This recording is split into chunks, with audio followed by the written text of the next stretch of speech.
This Sunday, a shot in the arm. I feel like healing is coming. Americans begin receiving Pfizer's COVID vaccine. It's safe, it's okay, and we need to do it. A little bit of a sore arm, a little achy muscle, but no fever, headache, or anything unusual. And Moderna's vaccine is on the way. This is the most significant accomplishment in medicine over the past 100 years. But the pandemic is raging, with more than 300,000 Americans now dead. I have to be the one that says, I'm sorry, you can't come to see your loved one. I'll talk to the former and likely future Surgeon General, Vivek Murthy.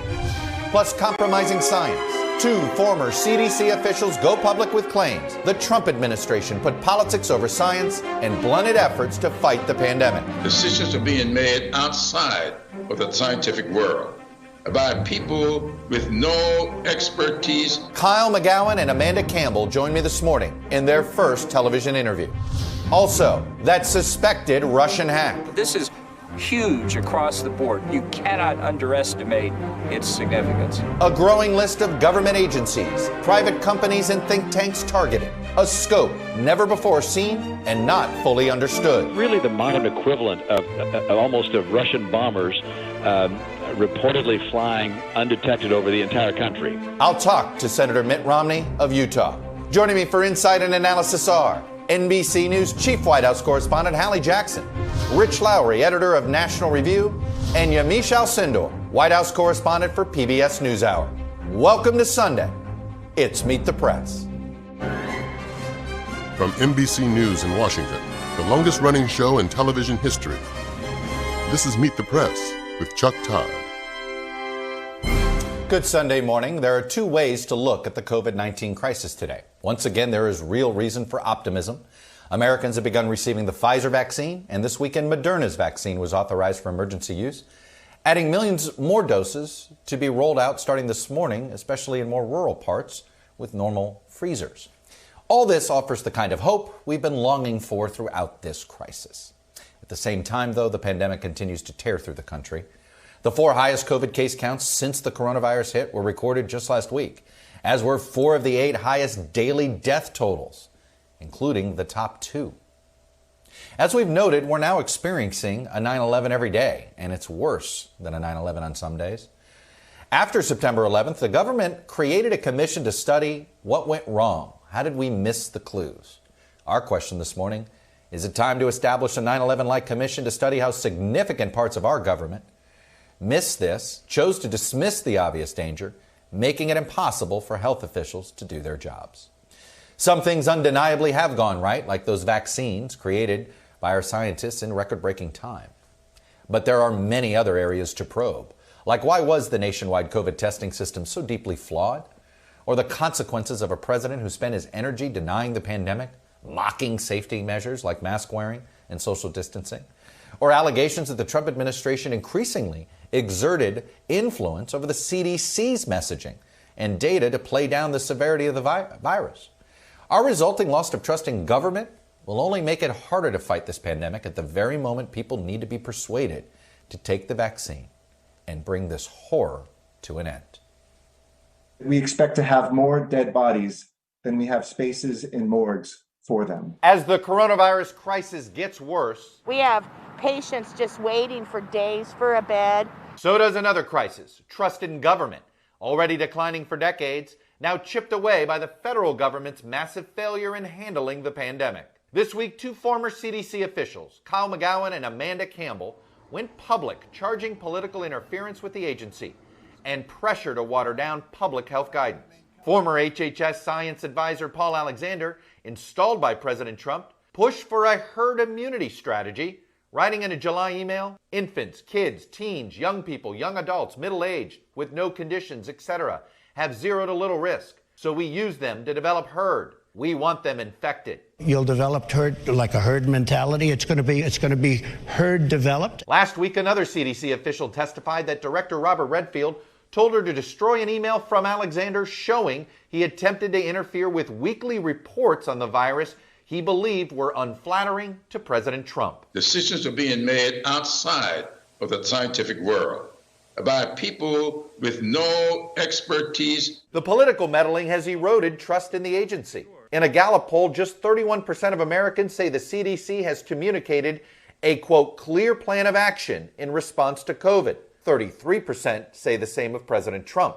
The American people trust you on the pandemic when you're contradicting the head of the CDC and your because of the great job we've done. The politicizing of the virus has turned health officials into public punching bags. At least 181 state and local public health leaders in 38 states have resigned, retired, or been fired since April 1st, according to an investigation by the Associated Press and Kaiser Health News. One woman said, that using very foul language, somebody needed to shoot me, and another person volunteered to take that task on. Other colleagues, other friends that were working in public health had their cars broken into, had been followed home, had rocks thrown through the building. Now, as the federal government begins a push to persuade Americans to be vaccinated, make no mistake about it, it's a medical miracle. 18% of Americans say they definitely will not get the vaccine. And the vaccine distribution effort is already facing complaints of mismanagement. Where are our doses? What is holding them up? There is no problem with the process. There is no problem with the Pfizer vaccine. There is no problem with the Moderna vaccine, right? It was a planning error, and I am responsible. Well, joining me now is the 19th former Surgeon General of the United States who has been tapped by President-elect Biden to become the 21st Surgeon General. It's Dr. Vivek Murthy. Dr. Murthy, welcome to Meet the Press. And I want to start with some reporting to see if you can give some clarity about some reporting my colleagues did when we noted that Biden advisors are warning that the Trump mass vaccine timeline may be too optimistic. Dr. Murthy, are you one of those Biden transition officials that are concerned about the vaccine timeline by the Trump administration? Well, Chuck, it's good to be with you today. And, unfortunately, this is a grave moment for our country in this pandemic. Look, I think when it comes to the vaccine timeline, we all want the vaccine to be delivered as quickly, as fairly as possible. And you can be sure that every day and night that myself and others on the Biden team are working toward that end. But we also want to be realistic, about the timeline. I think that if everything goes well, then we may see a circumstance whereby late spring, people who are in lower risk categories can get this vaccine, but that would really require everything to go exactly on schedule. I think it's more realistic to assume that it may be closer to midsummer or early fall when this vaccine makes its way to the general population. So we want to be optimistic, but we want to be cautious as well. Look, the president-elect made 100 million vaccinations in the first 100 days. Is that timeline a realistic timeline? Well, again, I think that, is it doable? Yes, I think we can do it. But what we've got to do is we've got to prepare and be ready to execute. And that's actually what's happening right now. For the last many weeks, many of us who are on the COVID team have been working with suppliers, have been working with folks inside the administration as well, and with other partners that we're going to need in order not just to produce the vaccine, Chuck, but actually deliver it and get it into the arms of people all across this country. This is going to be and will be the most aggressive and ambitious vaccination campaign we've attempted in this country's history. And that's why we're working hard to make sure that we're ready on day one to execute. How would you describe the cooperation you're getting? I know you're among the leaders of the incoming team that's going to handle the virus going forward. What would you say the level of cooperation you're getting from the White House Coronavirus Task Force? Well, it's been improving over time. We still have more information that we need to gather, many more conversations that we need to have. But I'm glad that those are finally happening. I also want to point out that many of the people we're talking to are career officials who are going to be there after January 20th. These are partners that many of us, including myself, know and have worked with in the past. So being able to get information as quickly as possible, rebuild and restart those working relationships are absolutely critical right now. I want to ask you about a concerning headline out of the UK, and that is that they have a more virulent strain of COVID-19. What do you know about this strain, and how concerned are you about it spreading here in the United States, or do we have mutations that are similar to what the UK is dealing with? Well, Chuck, this news from the UK is about a strain of the virus that according to the UK, appears to be more transmissible or more contagious than the virus that we've seen circulating prior to this. It's important to mention a couple of things, though.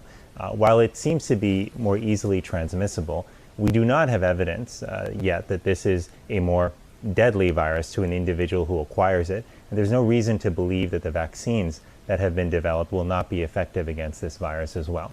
The bottom line is, if you're at home and you're hearing this news, it does not change what we do in terms of precautions as individuals that can reduce the spread of this virus. It turns out that masking, that keeping physical distance, washing our hands, these are still the pillars of preventing COVID transmission. On vaccine prioritization, look, there seems to be universal agreement at frontline medical workers and those in senior facilities. It's the next line that seems to be a debate, and this is not easy, this ethical debate. Essential workers versus 65 plus.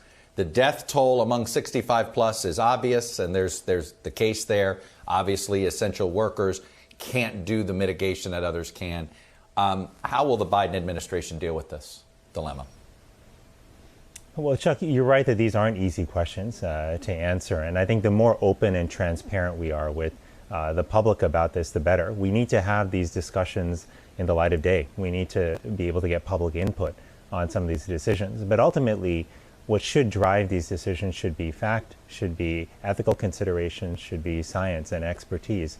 And that's why we're eagerly waiting the input of ACIP, the Advisory Council on Immunization Practices, and why we're also waiting the input from the CDC.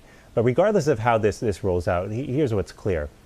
We've got to make sure that we've got enough supply. We've got to make sure that we have both the logistical systems in place as well as people and materials to be able to deliver that vaccine quickly.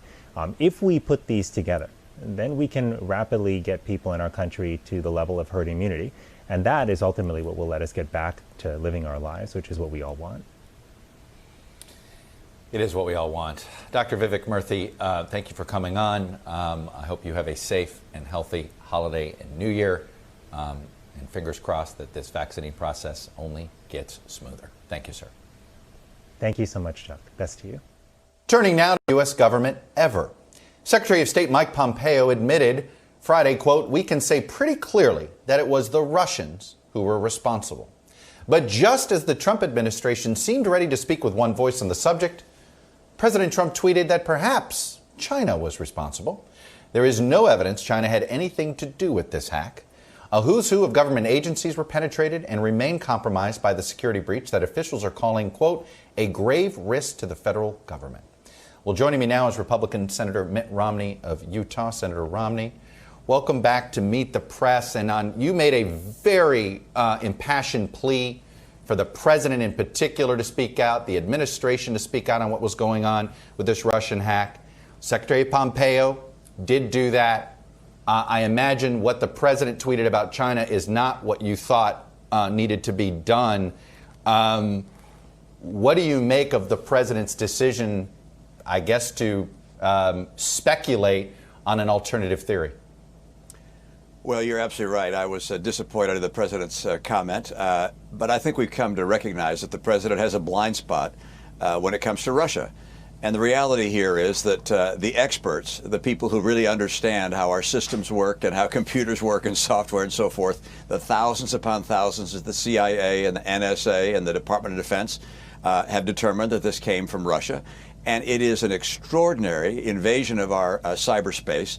And the implications of this, as Tom Bossert, who was President Trump's, if you will, advisor with regards to Homeland Security, he said, look, right, you cannot overstate how serious this is. I mean, they basically have the capacity to know what we're doing. They even got into the agency that's responsible for our nuclear capacities, for our research with regards to nuclear weaponry. This is an extraordinarily damaging invasion, and it went on for a long, long time. You know, you brought up the president, and you were, I think, very charitable when you called it a blind spot. Look, he came into office downplaying what the Russians did in 2016, and he's leaving office now downplaying what the Russians do. We went through the impeachment process during the Ukraine, which was arguably him embracing a Russian disinformation campaign there. Is there a point where you start to wonder this is more than a blind spot? Well, I'm not going to psychoanalyze the president, but I think he feels that anything that suggests that Russia is being malevolent or not treating him with the respect he deserves, why he obviously backs away from that. He doesn't want to recognize Russia as the problem they are and the extraordinarily bad actor they are on the world stage, because it reflects poorly on him, and at least perhaps in his own mind. And the reality is, Russia really is a geopolitical adversary. They go against us on every front. They have now invaded our cyberspace again. They kill people in their own country, whether it's politicians or media people. And we have to recognize, I made fun of Hillary Clinton saying that we would have a reset with Russia. We've got the same problem in this administration, which we've not been serious enough at the very top about how damaging an adversary Russia can be.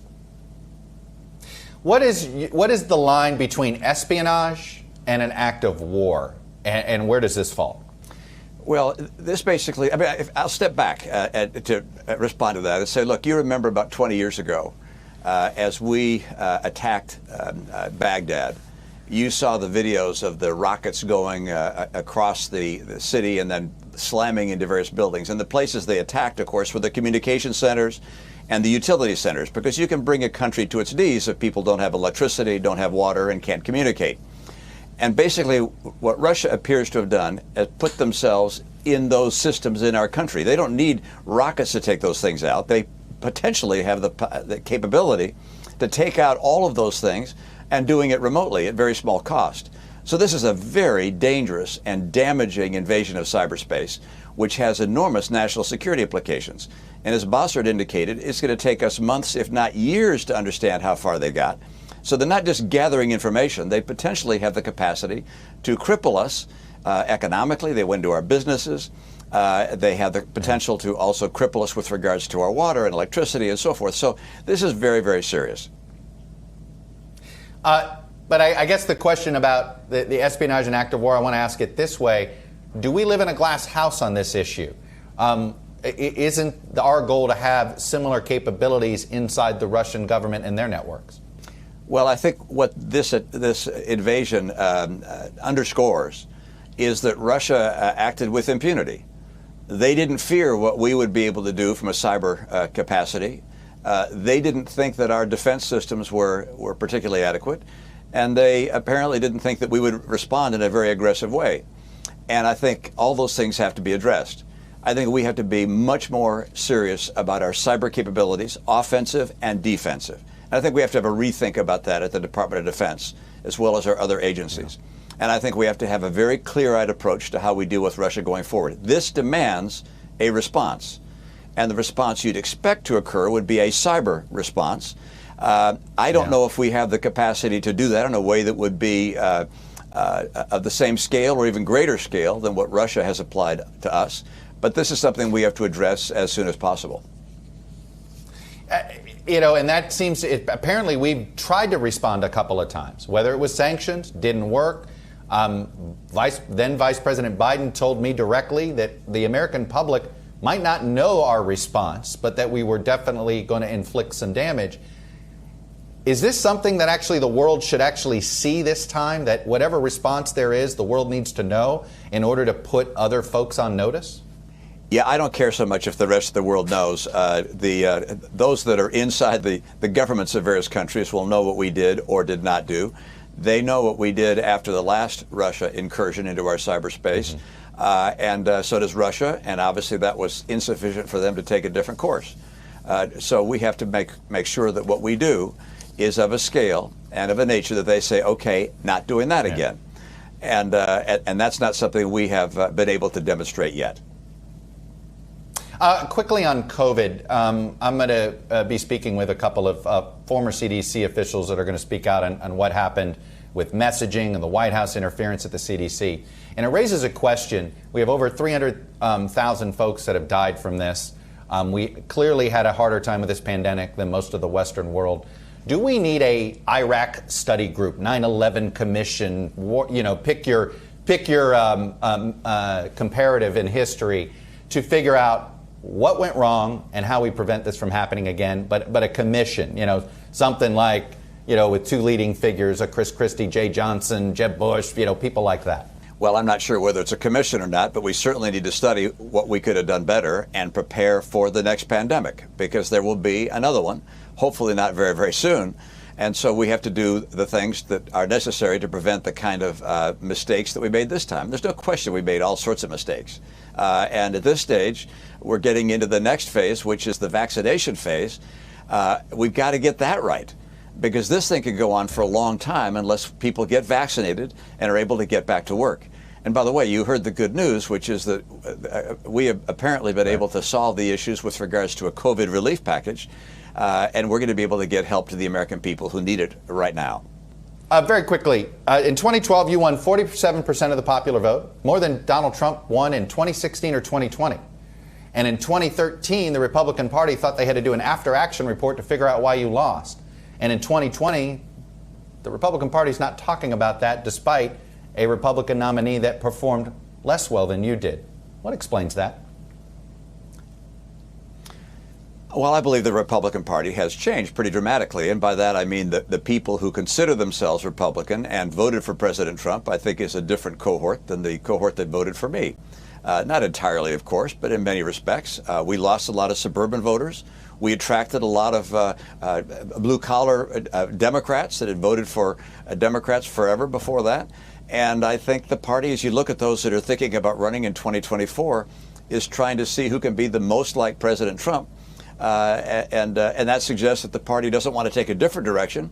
It wants to go in that same direction, but perhaps with some differences, of course, because personalities are different. I don't think anyone who's looking at running in 2024 has the kind of style and shtick that President Trump has. I mean, he is a unique and capable politician.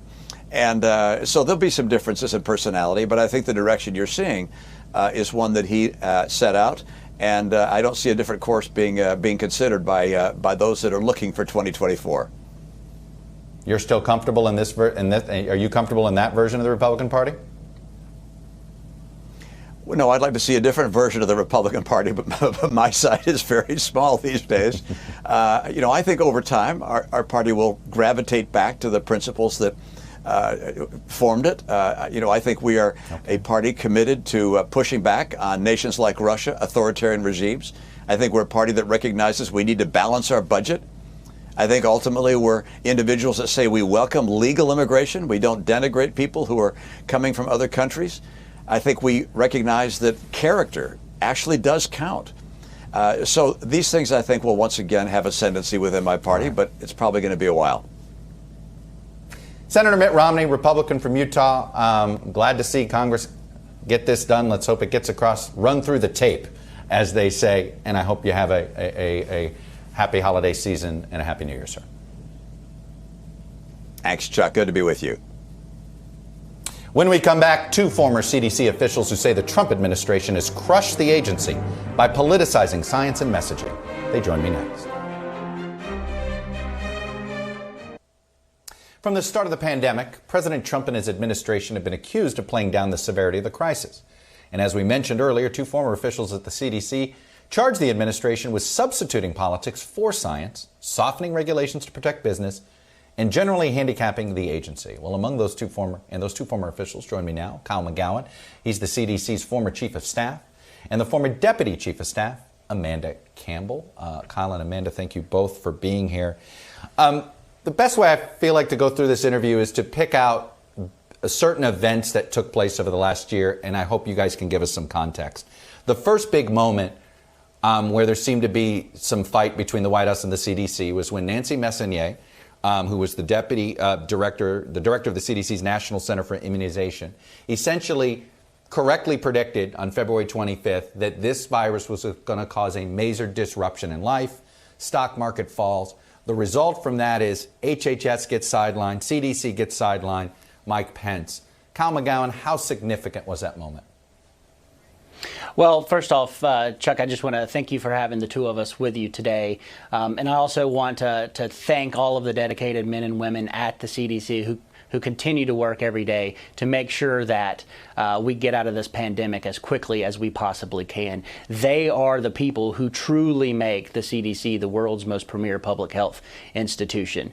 And to your question, it was very concerning, and that was just the very beginning with Dr. Messonnier.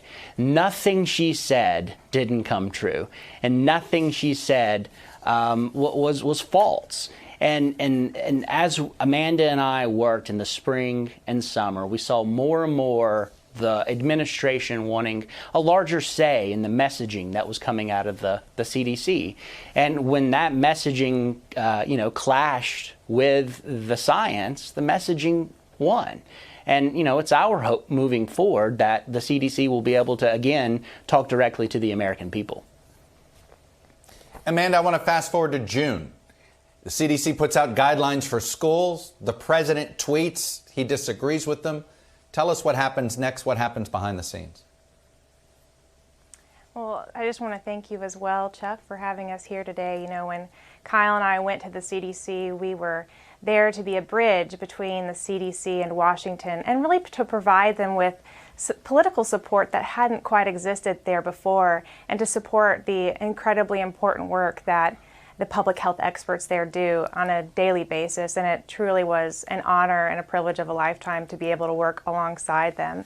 And throughout the course of the summer and during our time there, we did see more and more often individuals across the administration commenting and on the guidance that the CDC was trying to put out. And, unfortunately, that often led to delays. And in some cases, and in that particular instance with the president tweeting out, it led to us having to go back and make changes and do additional guidance in order to provide the right information and more information really to the American people. But really what was so critical during that time and what was needed was CDC to be able to get information out quickly to the American people so that they could make the best decisions for themselves and their loved ones. And it's our hope that moving forward, they're going to be able to do just that. Right. Kyle, I want to go to in August, and that was the month you chose to resign. And in August was this dust up when suddenly there were guidelines coming from the CDC that were mixed messaging on whether asymptomatic people needed testing. It was all happening at the same time. The president was complaining about essentially too much testing. I'm curious, was that your breaking point? No, that wasn't. I think, Amanda and I have said all along that we will continue to work in public health and continue to support the CDC in the best way that we can. We had a wonderful ability early on prior to the pandemic to be able to support large initiatives at the CDC, including the ending HIV epidemic, opioids, and many things. And then when we got to the pandemic and, frankly, the meddling that was coming out of the administration, we were, not able to do the job that we were sent there for.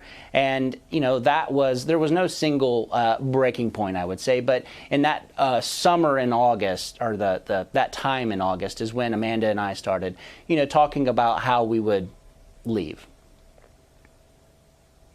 Amanda, it's my understanding you guys have met with some of the Biden transition officials, essentially to provide your thoughts, your expertise at what you saw, what needs to change. So what is one or two reforms that you'd like to see done that helps restore the CDC's good name? You saw those poll numbers when you're down to 31% trusting what's coming out of the CDC, and this was an agency that sort of had been above politics for most of my lifetime. How does that get restored? Yeah, thank you for that question.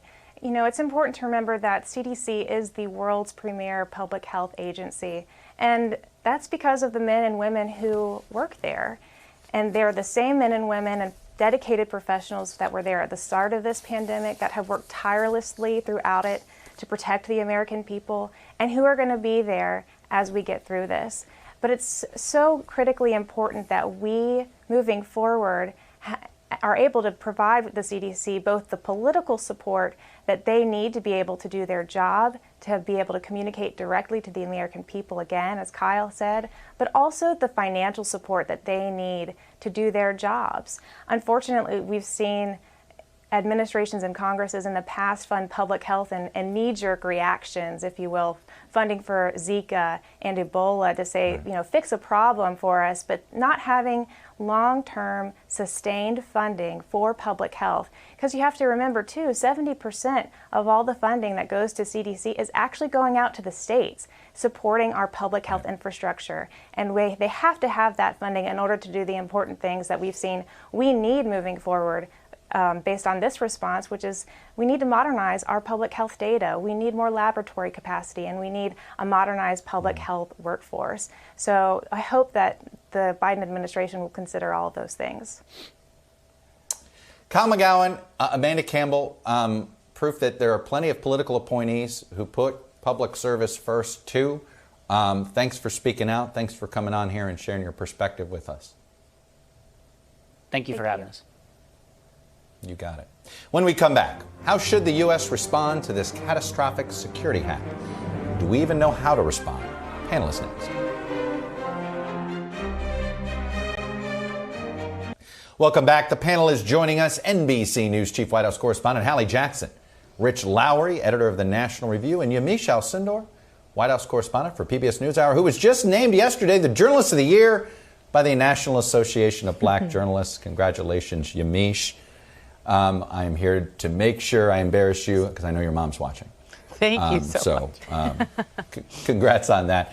Hallie, let me start with the hack and the president's response. Sure. In some ways, incredibly predictable, right, over the totality of this administration that you've been covering. But I'm curious, what is happening around him? How concerned are the national security folks? Robert O'Brien cut short a trip that he was taking overseas to deal with this. What is happening behind the scenes in the West Wing? Right. So I will tell you, Chuck, you're right. For the national security apparatus, this is a big deal. You laid it out in your interview with Senator Romney earlier in the show. This hack is nothing that can be sort of buried under the rug, nothing that can be overlooked. But what is the president focusing on, Chuck? I can tell you that from a source that I talked to just recently, the president is incredibly focused not on this hack, right, not on the response to it, but on what he feels has been this stolen election, an election that he lost. He is fuming about it. He is talking about it. He is almost obsessed with it, according to folks that I've talked to who are familiar with his thinking. That is where his mental energy is right now, not on this issue of national security that is facing this country. That is immensely frustrating to those around him, including, Chuck, members of Congress who feel like they simply aren't getting enough information. We have been hearing for days now that the impact of this hack is still being assessed, right? There have been statements. This is ongoing. It seems like the administration does not have a handle on just how bad this hack was yet, as we continue to get sort of the drip, drip, drip on a daily basis of where else the suspected Russian intelligence service may have gotten into, may have breached in this country. Lawmakers wanted to know more information. They had hoped for a briefing even this weekend because they were so dissatisfied with the briefing that they just had on the Hill. And this includes some Republicans, not just Democrats. I will tell you, though, every time, and you're right, this administration, the Trump administration, started with concerns that the president was not tough enough on Russia. Right. It is ending with concerns that the president is not tough enough on Russia. And whenever I bring this up to folks who are close to the president's allies, they go, here you go again, media. It's Russia, Russia, Russia. Boy, it's the depiction, right, of the media who cried wolf. Well, Chuck, the wolf is in federal agencies now. The wolf has breached the wall. I want to quickly, Rich Lowry, let me play for you how Congress felt about the briefing they got here and put some words to what Hallie just said. Take a listen. We're very disturbed. We didn't get the information we wanted. Very disappointing. It's like pulling teeth. Their briefings were obtuse, sorely lacking in detail. More in the New York Times than there was in that room. So Thomas Massey saying he learned more from the New York Times, not surprising when it comes to intel briefings on Capitol Hill. But Rich, you wrote essentially what I would call as enough editorial here about the president's behavior. And that was before that, that was 3 days ago, just as we're learning about this hack. I mean, this presidential behavior, I've lost the ability to find an adjective to describe it. Well, there are a couple of hallmarks of the entire administration, how he's handled this. One, extremely defensive about Russia and wanting to deny Russian misconduct. Two, the president sort of stands outside of his administration oftentimes and just acts as though he's just commenting on it and has nothing to do with it. And the fact is, despite what he's said, despite his posture, the U.S. government has taken this threat very seriously. And it happened to be that things we were focused on were the wrong things. We were very focused on defending the election, actually did a good job on that, very focused on defending against malware attacks. It's just that this was something different. It used a so-called trusted tool to intrude in all these systems. And it's very concerning that U.S. government agencies didn't discover this. Intelligence officials didn't discover this. It was discovered via an automated warning at a private company that very easily could have been ignored. So there's just no substitute for even more robust defenses than we have now in this realm. And Yamiche, the issue of deterrence. The president-elect in October of 2016 sat down with us right before that election, and I asked him about sending Russia a message for what they did in 2016. Here's what he told me then. Sort of like in baseball, you throw a high, hard one to send a message. Why haven't we sent a message yet to Putin? We're sending a message. We have the capacity to do it, and the message will be sent at the time. He'll know it, and it'll be at the time of our choosing, and under the circumstances that have the greatest impact. So a message is going to be sent. Will the public know it? I hope not. So Yamiche, I mean, this is proof. And look, we know supposedly the Trump administration went after a troll farm in Russia too. Whatever we've done, either in the end of the Obama era or during the Trump era, has not worked. That is clear. And what we hear now from President-elect Biden is this idea that Russia is going to have to pay a substantial cost. That's what he said this week in a statement for these activities. That even if it's different from what President Trump does, and it might be something that, of course, is more strenuous because the president has really wanted to, as Mitt Romney just told you, had a blind spot for Russia. He does not want to recognize them as an adversary. The big question coming for the Biden administration is going to be, how are you going to handle Russia?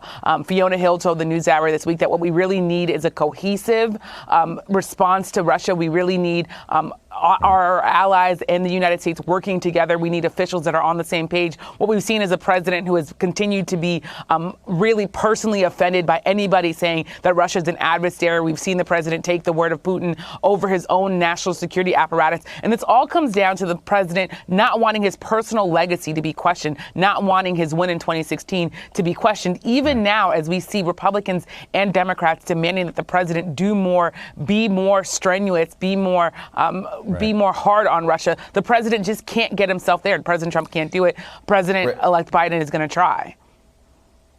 Very quickly, Rich, is Mitt Romney right in some ways? Do you think once Donald Trump disappears, the Republican Party will find its spine on Russia again? I think there's going to be a long struggle over where the party is on a lot of things, including that. And I think the president's influence on the party is going to be very long lasting. The conventional scenario is that he'd lose and very quickly his influence would wane. That hasn't happened. Strangely, his grip on the party has even strengthened since he lost the election. Despite, again, the numbers that I pointed out to Senator Romney and numbers you're about to see in a minute here. When we come back, why Republicans are learning to love the Electoral College now more than ever. That's next.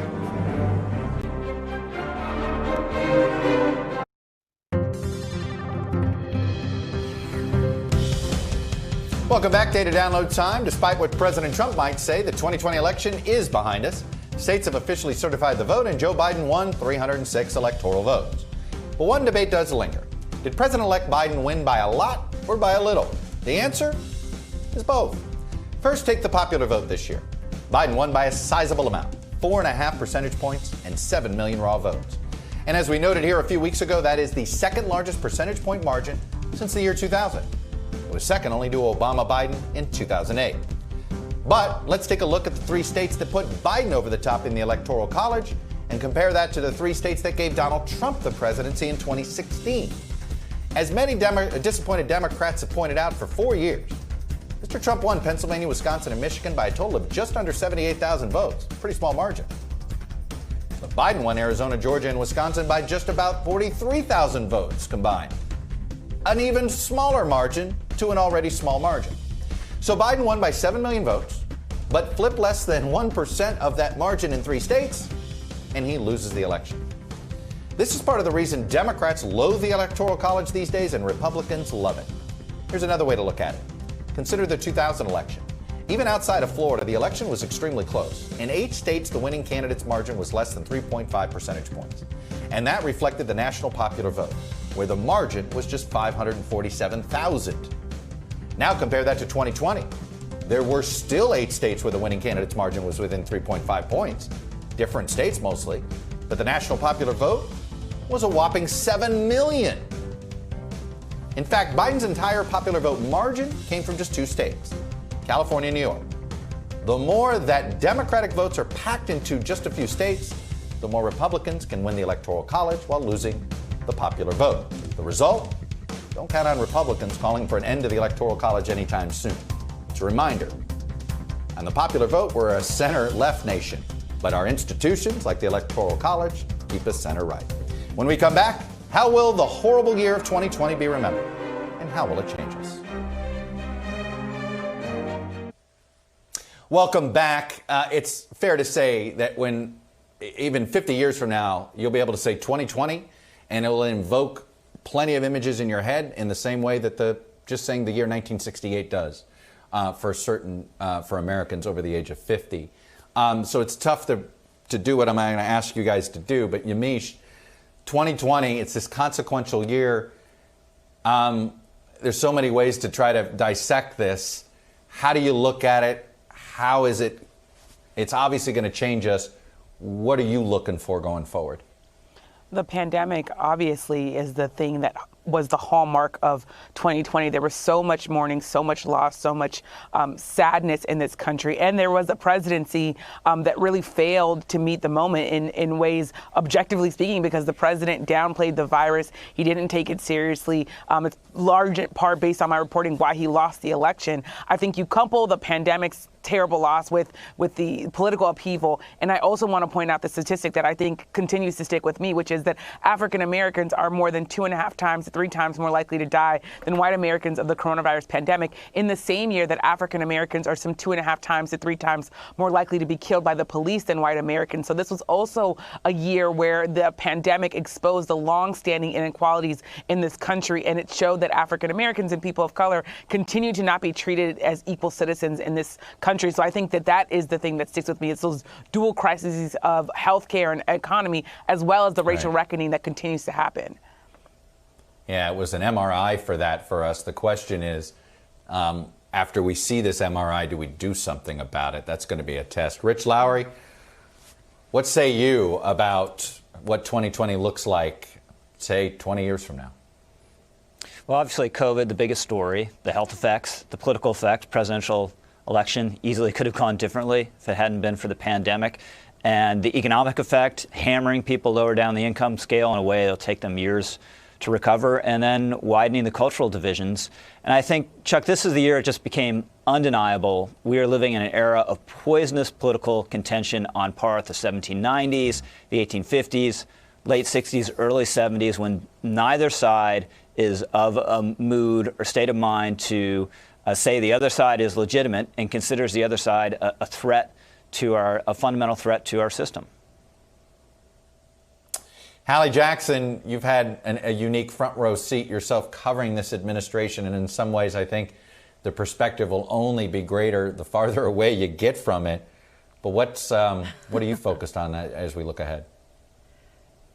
So I think one thing, Chuck, that started at a sort of a natural, logical, or perhaps illogical conclusion of something that happened right here on this show 2 days after the inauguration when President Trump took office. And that is Kellyanne Conway, I know you remember this, talking to you about alternative facts. In that instance, as it related to, I think, inaugural crowd size and the incorrect comments, the incorrect claims by then Press Secretary Sean Spicer. We are now 4 years later, I think, reaching sort of peak alternative factsism, and I'm looking very closely what the long-term impact of that is going to be, because we are seeing it now crystallize this year into not just sort of the poisonous discourse that I think Rich is correctly talking about, but almost this division into two separate realities here in this country. We've seen it as it relates to the health of Americans with this pandemic and the concern, the skepticism that public health experts are so worried about, with people not taking COVID seriously, not believing the science, not believing the data. We've seen it with the health of this democracy, and people also in this country, those who especially support President Trump, believing not in the sort of foundational structures that hold our democracy up, but believing what President Trump has said instead. Here we are 4 years later, and it's not just alternative facts, Chuck. It's an alternative set of realities, and that is going to have some serious, I think, impacts moving forward, not just in the political sphere, but in the cultural sphere as well. I think you're right. I think it's going to take, I think, all of us who've been covering the Trump administration to look back and see, okay, how do you put this 4 years into the context of history? But I do think that's going to be a key part of it. You know, Yamiche, what kind of appetite do you think the Biden administration is going to have? You know, I talked about a COVID commission. I think that's likely to happen, something like that. But I noticed the New York Times today called for something, they didn't call it this, but it almost felt like a Truth and Reconciliation Commission. Is that something that our current politics could allow to happen? I think because of this thing that former President Obama called truth decay, it's very hard to have a Truth and Reconciliation Commission when Americans can't agree on the truth. Hallie Jackson's talking about Kellyanne Conway talking to you about alternative facts. I remember being on Meet the Press when Rudy Giuliani told you truth isn't truth. It is the thing that defined the Trump administration and this era, that they wanted to completely create a new version of the truth. And so many Americans, more than 75 million of them, went along with that for President Trump. I'm not sure if we can get to a place where Americans can sit down and say, let's talk about what our differences when we can't even agree on the facts. Excellent points, all. I really appreciate the three of you, not just this week, but all year long. You've been tremendous contributors to Meet the Press in this roundtable. Thank you all for watching. That's all we have for today. All of us here at Meet the Press want to wish you a safe and joyous Christmas. Have a restful holiday. Remember, take a mental health break if you can as well. We'll be back next week, because if it's Sunday, it's Meet the Press.